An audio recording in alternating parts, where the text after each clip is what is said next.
Good morning, everyone. It's Kim Ashenbo, Executive Director at Sterling Village Skilled Nursing and Rehab Center, coming at you on Tuesday, September 15th. I wanted to give you a daily update. As you know, we've had 2 positive COVID residents, or 2 people test positive with COVID-19. Both ladies were from different units, but the lady that was on our Birch unit was previously on our Aspen unit within a week's to 2 time. So I'm thinking that that is my ground zero, is my Aspen unit. We also had 1 staff member test positive, same unit. Maintenance, nursing, housekeeping, they all did a great job in getting some beds moved so we could reopen our COVID unit. As you know, we do not take this lightly, but it is something that we're almost comfortable with at this moment. That being, we're not comfortable with the virus in the building, and we're not comfortable with the unknown of how it may affect these people that we care for and take care of, but comfortable in the fact that we are very secure in how well our units work when we set them up. So there's a lot of things that go into it when a COVID unit opens, besides asking people to move that are already in the rooms that are used. And they were gracious enough to do that without an issue yesterday. And housekeeping goes in and does a terminal cleaning, meaning ceilings, walls, furniture, draperies, floors, inside of bureaus and dressers and bathrooms, and then we also closets, and then we also spray it all down with our electrostatic sprayer, which kills the virus in under a minute. So then our people with the virus have to be moved over. Staff goes over. We've left the entrance and exit and that room that our staff uses as a nursing station, break room, supply area. It's our clean utility area, we're calling it. That's always set up, so we don't have to, reinvent the wheel every time and pull everything over there. So they did a wonderful job at that. Staff is gracious enough to jump right on in again and take care of these folks without question. So what our nurses and CNAs do is 12-hour shifts, if they can, within the COVID unit. Dietary changes everything over to paper products so that we can just throw it away so it doesn't come back into the building. Both of these ladies are doing really well, so we hope that that continues. We did, on a sad note, have 2 lovely, beloved residents pass away yesterday, and our hearts and prayers go out to their family.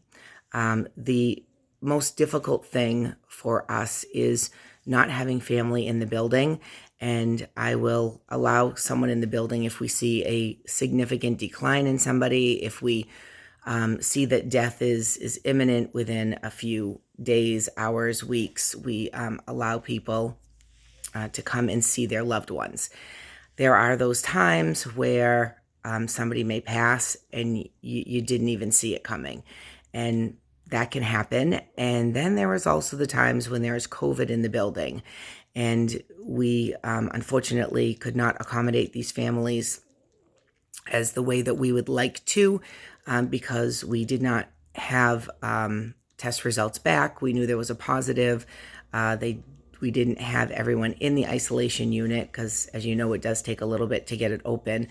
And with tests pending, we do have to stop people from coming in the building, and we also have to stop outside appointments. So someone asked a really good question yesterday, and I do love the questions because that lets me know that either someone has not heard the answer before, or maybe I'm just not explaining it so that it's fully understandable. So with us shutting down the visits for this week outdoors, that's because we had positive COVID on 2 different units. One of these units has to go through the Aspen or the Chestnut unit in order to even get out. And at this point, we can't have staff working on different units. We keep them segregated on the same unit as much as possible, as long as staffing is good and we also keep residents on their units. So we just can't have people going unit to unit, and everyone exits out the Chestnut unit to go to the outdoor visits. So until we get the test results back and know where we stand, we have to keep everyone safe, other residents, family members, and we canceled the visits for 2 days. Other than that, everything inside is pretty much normal. COVID units up and running. Those people that work in the isolation unit stay on that side. And the other units still have activities people designated to those units going on there. There are still people that are going outside to the courtyard, keeping masks on and social distancing. And that is on the Aspen and the Chestnut unit. The Birch unit is not going outside right now. Somebody has to be with most those folks at a time, but they are staying segregated to their own ends of the patio area, but at least they're getting some fresh air and sunshine, which is doing a world of good for a lot of people. Meals are still on the units. I know that they went around with the store yesterday. They're, again, 1 day, 1 unit. We bring it in, clean it down, so that people could buy toiletries that maybe are brand names that they don't have in their room, candies, chips, popcorn, gum, chocolate, different kinds of candy bars, lollipops. We have all those. That seems to be a really great thing to come around lately. So hopefully next week we will be back on track with outdoor visits. We will keep you posted, and we are waiting a few more tests to come back.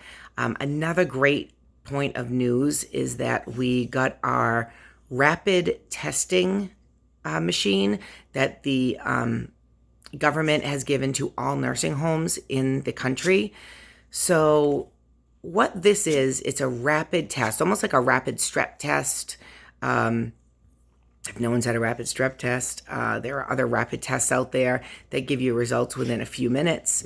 So we can use this if we see symptoms on somebody. And as you know, these symptoms can be mild, very mild, to severe. But by the time they're there, we should already have an idea of what's going on with them.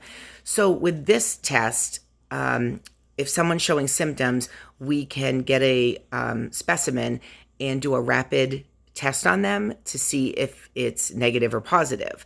So we can't use that as a definitive. We do have to do a swab test and send it to a lab. But if somebody did come back positive on this machine, at least we can take quicker precautions than we would waiting a few days for the lab to get back to us. If by chance the lab came back negative after we get a positive, we'd probably swab the person again and just see.